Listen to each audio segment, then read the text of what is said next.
Assalamualaikum warahmatullahi wabarakatuh. Alhamdulillah, wassalatu wassalamu ala Rasulillah sallallahu alaihi wasallam wa ala alihi wa sahbihi wa mawalah. La haula wala quwwata illa billahil aliyyil azim. Rabbi zidna ilman warzuqna fahman wa amalan salihan. Rabbi shrah li sadri wa yassir li amri wa hlul 'uqdatam min lisani yafqahu qawli. Selamat pagi teman-teman semuanya, berjumpa kembali di mata kuliah Matematika Diskrit 2, di mana pada kesempatan kali ini kita coba akan membahas yang berkaitan dengan fungsi boolean. Jadi di sini fungsi boolean ini lanjutan dari materi sebelumnya, ya, berupa aljabar boolean. Ada terminologi dari aljabar boolean. Yang dikatakan boolean itu terikat dengan operasi perkalian, kemudian operasi penjumlahan, dan operasi komplement. Dan juga di sini dia melibatkan hanya bilangan ya, bilangan 0 dan 1.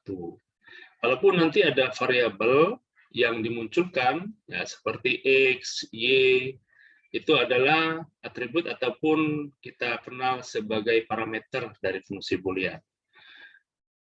Untuk fungsi boolean sendiri, definisi dari fungsi itu, ya, dia mengikat adanya variabel bebas dan terikat yang saling berelasi, yang membentuk satu pola tertentu ataupun di situ ekspresi, ya, yang disebut dengan ekspresi. Nah, kalau fungsi boolean di sini disebutkan adalah fungsi biner, ya, disebut juga fungsi biner, pemetaan dari himpunan B dengan menggunakan n ini sebagai dimensinya, ya, atau B pangkat n, katakanlah begitu. Jadi ada yang dinamakan dengan suku, ya, suku di dalam n-nya di situ, karena dipangkatkan berarti nanti akan ada suku-suku yang hasil pemangkatan n ke dalam bentuk B. B di sini adalah sebuah himpunan dalam bentuk dimensi yang lain melalui ekspresi boolean. Jadi di sini Bn ini adalah himpunan yang beranggotakan pasangan terurut ganda di sini. Makanya saya sebut dengan dimensi, atau di sini dengan n-tuple, katakanlah. Di dalam daerah asalnya adalah B. Jadi di sini kita sebut dengan fungsi boolean. Pendefinisian ini adalah pendefinisian dari pemetaan juga, teman-teman. Oke, kita coba lanjutkan.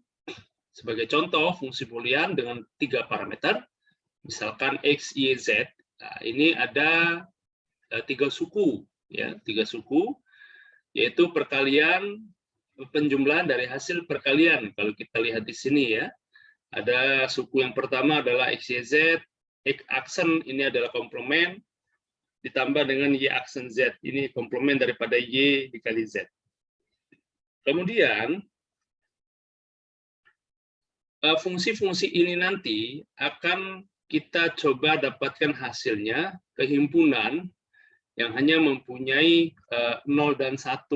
Ya, 0 dan 1. Kehimpunannya 0 dan 1. Benar atau salah? Salah atau benar.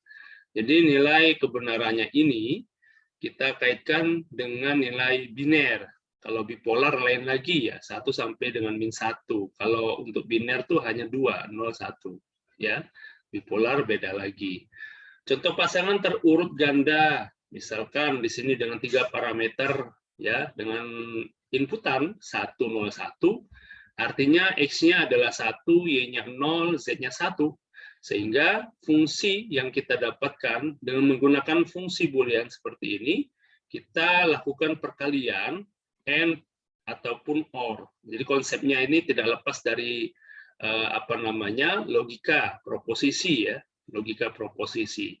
Jadi di sini true false true, ini hasilnya adalah false, ataupun di sini hasilnya false dengan false, ini true dengan true, true hasilnya. Jadi konsep-konsep logika proposisi itu diterapkan dan memang menjadi ruh di dalam fungsi boolean. Baik. Nah, ini adalah sebuah contoh, beberapa contoh, ya, bukan sebuah, beberapa contoh untuk 1 parameter, 2 parameter, ya, dan 3 parameter. Walaupun tidak lengkap, ya, untuk suku-suku atau term-term yang diperoleh ini tidak ada masalah ya. Tetapi nanti bentuk bakunya, bentuk standarnya harus kita lengkapi dengan suku-suku yang berasosiasi terhadap parameternya. Oke, sebagai contoh misalkan di sini, ini sudah lengkap nih, cuma satu kan, tapi belum lengkap karena harus ada X ditambah X aksen seperti itu. Nah, di sini ada X sama Y, ya. Ini ada X aksen Y, X Y aksen, Y aksen harusnya ada di sini X aksen dan X aksen, ya, biar lengkap. Nah, ini belum lengkap ya, belum lengkap. Tidak ada masalah.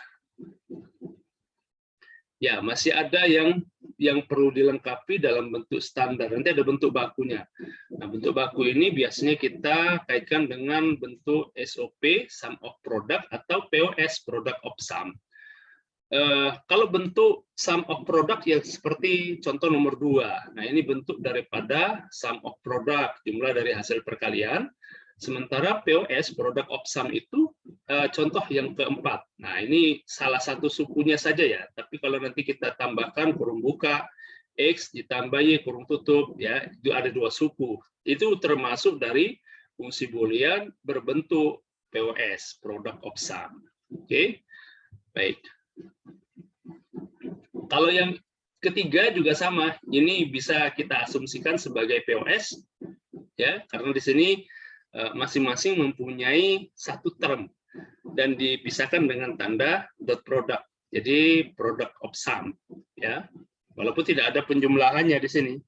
Ya, satu suku ya, satu parameter setiap sukunya. Jadi X dikali Y dikali Z aksen. Ya, cara pandang kita ya, kita tentukan apakah SOP dipandang atau POS. Setiap peubah di dalam fungsi boolean itu kita sebut dengan literal. Setiap peubah. Artinya di sini ada X sebagai peubah, Y sebagai peubah, Z sebagai peubah, itu kita namakan dengan literal. Jadi kalau ada X, Y, Z, ada 3 buah literal. Nah, kemudian perlu diingat lagi ya, dia terkait atau terikat atau dia tertutup terhadap operasi kali, tambah, dan komplement. Itu ya untuk fungsi boolean. Dan juga mengikat bilangan hanya 0 dan 1. Tidak ada bilangan yang lain ya, tidak ada bilangan yang lain. Nah, ini nilai kebenarannya secara logika dijelaskan juga sebelumnya. Jadi kalau misalkan kita punya kombinasi, ya ini kombinasi masalah term atau literal yang berasosiasi terhadap kombinasi. Kalau kita punya X sama Y, ya seperti ini. Misalnya 2 pangkat N itu maksudnya seperti ini, teman-teman. Kalau misalkan, saya coba ambil Excel ya.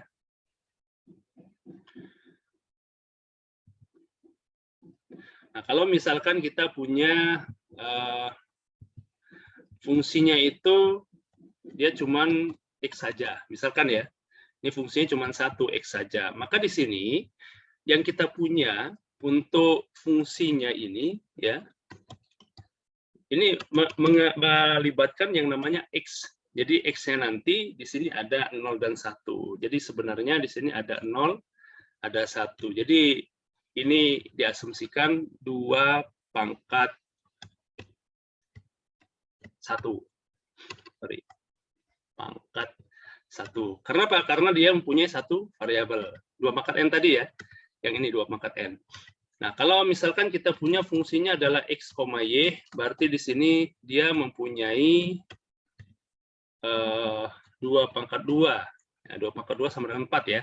Jadi kalau kita punya di sini X sama Y, sama seperti proposisi, maka ada 4 kombinasinya. Maksudnya seperti itu. Ya, misalkan di sini adalah yang pertama kita ambil ini adalah true, 1, dan 0, gitu ya. Karena ada 4 kan, satunya ini kita bagi 2 lagi, 1, 0, 1, 0, ya seperti itu. Jadi kita mempunyai ada 4 kombinasi. Maksudnya seperti itu, 4 kombinasi. Oke. Nah, ini ya, maksud 4 kombinasi itu seperti ini. Nah, kemudian kalau misalkan kita punya 3 variabel ya, berarti di sini ada X, Y, ada Z. maka kita punya ada 2 pangkat 3, berarti ada 8 kombinasi yang kita punya, yaitu variabelnya ada X, ada Y, ada Z, ya seperti itu. Nah ini kalau ada 8 dibagi 2 berarti 4. Jadi di sini ada 1, 2, 3, 4, lalu 4 lagi 0, ya. Nah jadi jumlahnya ada 8. Karena kita mempunyai kombinasinya 2 pangkat 3 yaitu 8 ya. Baik. Nah, kemudian untuk Y ini dibagi 2, yang tadinya ini ada 4 dibagi 2, jadi 2, 1, 1, 0, 0, kemudian 1, 1, 0, 0 juga. Nah, kalau yang ini dibagi 2 lagi, ya, karena ini sudah awalnya satunya ada 4 dibagi 2, ada 2 dibagi 2 lagi ada 1. Jadi di sini 1, 0, 1 seperti itu, ya. Nah, jadi inilah hasil kombinasinya. Dan jumlahnya ada 8. Yang ini yang dimaksudkan dengan kombinasi, teman-teman. Tinggal nanti kita gunakan dalam penerapan fungsi boolean. Ya, ini diasumsikan ini adalah X, ini Y, ini Z. Ya, cara pandangnya dengan POS atau SOP ya. Jadi nanti kita ketemu dengan fungsi, oh ini ada X aksen, ya, tapi di nolnya ada lagi X aksen juga. Nah, itu cara pandang kita terhadap SOP dan POS. Itu nanti dijelaskan setelahnya. Nah, jadi ini penjelasannya. Kemudian, sebagai contoh ini sudah ada ya. Ini ada 2 pangkat 4 malah ya. 2 pangkat 4 berarti ada 16 suku atau 16 kombinasi. Ya, 16 suku itu maksudnya ini suku. Ini 1, suku 1, suku 2, 3, 4, 5, dan seterusnya. Nah, nanti SOP sama POS ini dari sini, teman-teman, dari suku-suku ini. Apakah nanti SOP sama produk yang ketemu dengan 0 itu kita kasih aksen, ataukah POS, product of sum, yang ketemu 1 itu kita kasih aksen. Itu maksud saya ya. Jadi nanti kita lihat saja setelahnya. Ini sebagai contoh. Misal ya. Misal kita punya fungsi boolean sebagai berikut. Nyatakan nilai kebenarannya dari fungsi tersebut. Maka di sini dia mempunyai 3 literal. Literal ya. Maka di sini 3 literal ini, 3 parameter, dia mempunyai kombinasinya sebanyak 2 pangkat 3, yaitu 8.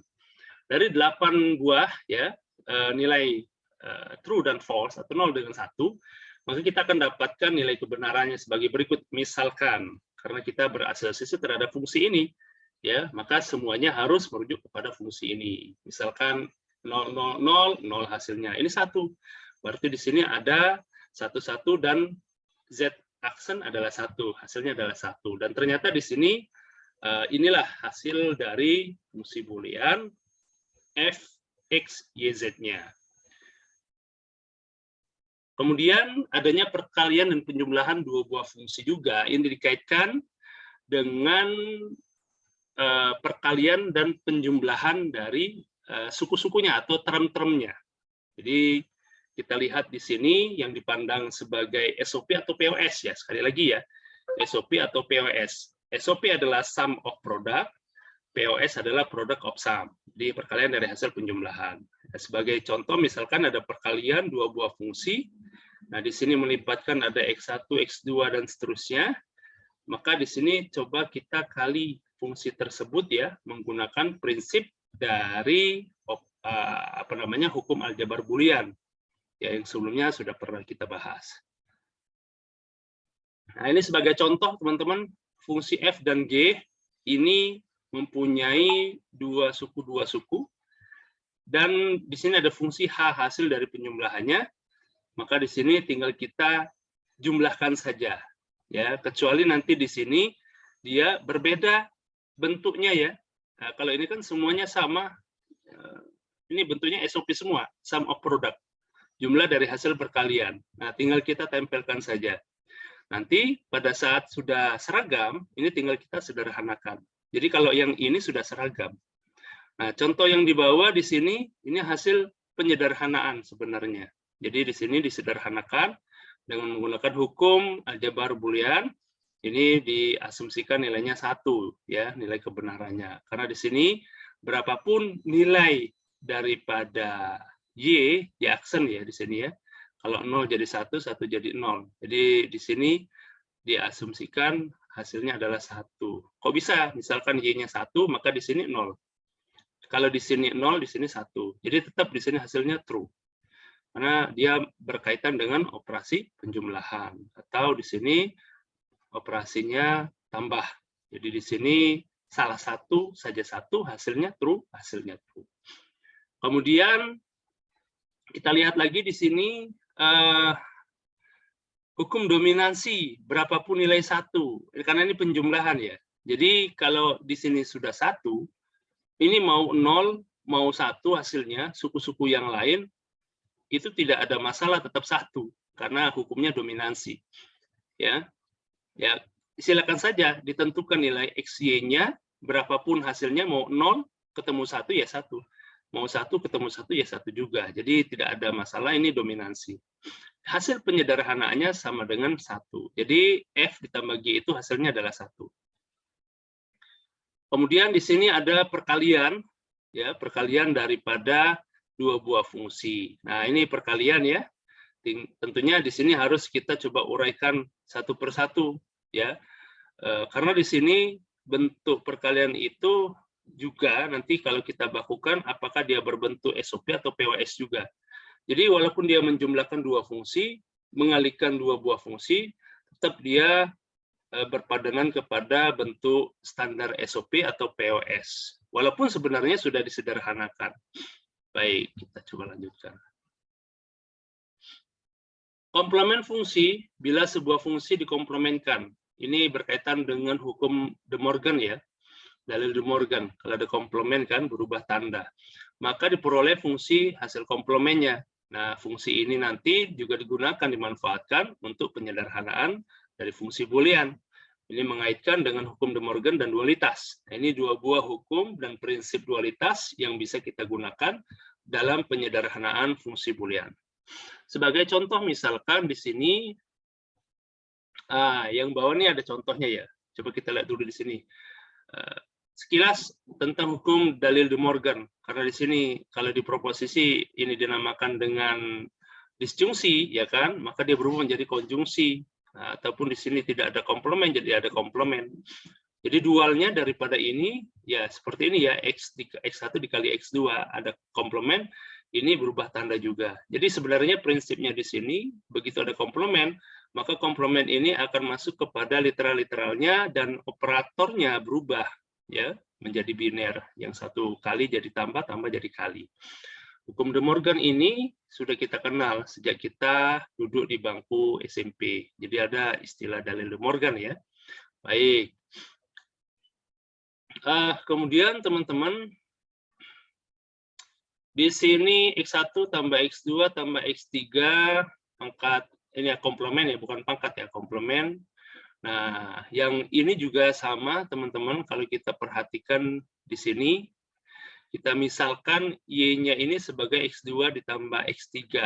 Ya, dalam hal ini Y-nya didefinisikan. Kalau tidak didefinisikan jadinya salah. Maka di sini kita bisa menerapkan hukum ya dari hasil perkaliannya di sini.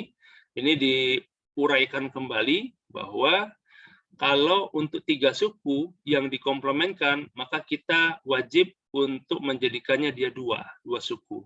Karena tidak akan mungkin ketiga-tiganya. Karena hukum De Morgan itu hanya ada 2 literal saja yang coba kita terjemahkan komplemennya. Jadi kalau ada 3 di sini harus kita ubah terlebih dahulu menjadi dua suku atau 2 literal ya katakanlah. Atau kalau di dalam konsepnya ada operan ya. Ada operan, 2 buah operan. Ini sebagai contoh f, x, y, z, di mana dia mempunyai fungsi yang sudah didefinisikan, maka fungsi komplemennya, ini dikomplementkan ya dari fungsinya, ini kita terjemahkan kembali bahwa dia mempunyai 2 buah literal. Ya. Jadi yang pertama, ini adalah X, yang kedua, yang ini nih. Nah, ini yang saya blok. Ini literal yang kedua. Yang kita pandang adalah dot product, ya, perkaliannya. Nah, kita terjemahkan ke dalam komplement, perkalian jadi penjumlahan, lalu X di sini jadi X aksen, dan yang ini kita kasih aksen. Lalu di sini juga berlaku hukum De Morgan juga, dua literal juga. Ini yang pertama literalnya, lalu ini yang kedua dipandang seperti itu. Karena di komplement, jadi tambah dijadikan kali, lalu semuanya ini kena komplement setiap literalnya. Saya asumsikan dua buah ini jadinya satu literal. Ya, operan, operan. Ini operator. Lalu diterjemahkan kembali, ini menjadi Y dan Z, tapi dia menggunakan tanda plus karena kena komplement. Dan ini juga sama, Y aksen, Z aksen, dia kena komplement, perkalian jadi penjumlahan. Jadi sebenarnya hasilnya ini hasil dari komplement yang sudah kita gunakan adalah aturan De Morgan, sama prinsip dari dualitas. Oke, baik. Itu cara kita untuk menerjemahkan fungsi komplement ya. Kemudian, nah ini cara menggunakan dualitasnya. Kalau tadi belum ada dualitasnya ya. Dualitas itu aksen jadi aksen, yang tambah jadi kali ya, seperti itu ya prinsipnya. Sebenarnya ini hasilnya sama saja. Ketika kita gunakan prinsip dualitas, maka di sini ya yang terjadi ini jadi tambah. X-nya ini ada X aksen, komplement karena dia bentuknya adalah bentuk dualitas, maka di sini X aksen ya harusnya ya, ini X aksen. Kemudian yang ini kita terjemahkan, ya ini terjemahkan dualitasnya sama saja sebenarnya. Setiap suku yang kita dapatkan itu diubah ke dalam bentuk dualitas. Jadi hasil yang sebelumnya seperti itu dengan yang sesudahnya dengan dualitas sama. Komplement tiap literal dari dualnya. Ya, jadi di sini yang pertama kita dualkan dulu operatornya, yang ini jadi tambah, yang ini jadi tambah, yang ini jadi tambah, lalu didualkan apanya? Yang tadi X jadi X aksen, yang Y aksen jadi Y saja, seperti itu, didualkan, dibalik. Oke, nah sampai di sini teman-teman kita coba masuk kepada fungsi atau bentuk kanonik ya, bentuk yang standarnya ini adalah SOP dan POS. Dinamakan bentuk kanonik karena dia mempunyai 3 parameter, maka ketiga parameter itu harus hadir. Maka di sini kita sebut dengan bentuk kanonik. Ekspresi Boolean yang menspesifikasikan satu fungsi disajikan dalam 2 bentuk berbeda, satunya SOP dan POS. Tapi di sini harus kita lengkapi karena parameternya ada 3, maka ketiga suku wajib ada yang namanya bentuk atau literal X, Y, Z. Kalau ada 2 parameter, maka 2 parameter itu harus ada di setiap suku. Pandang sebagai sum of product, hasil perkalian dari penjumlahan. Ini hasil penjumlahan dari perkalian. SOP ya, sum of product, hasil jumlah dari hasil perkalian. Jadi di sini hasil perkalian kali dijumlahkan. Kalau POS, product of sum, adalah hasil dari penjumlahan terus dikali. Jadi perkalian dari hasil penjumlahan. Ini dijumlah baru dikali. Nah, ini bentuk dari SOP dan POS. Bentuk suku ini dinamakan dengan term. Ya, term. Mana suku? Ini term. Kalau dipandang POS. Kalau dipandang SOP, ini term. Suku 1, ini suku juga, ini suku juga. Ya, ini POS, ya, suku. Baik. Kemudian ada 2 macam bentuk suku di sini, ada min term, ada max term. Jadi hasil kali dan hasil jumlah yang akan nanti kita coba uraikan satu per satu.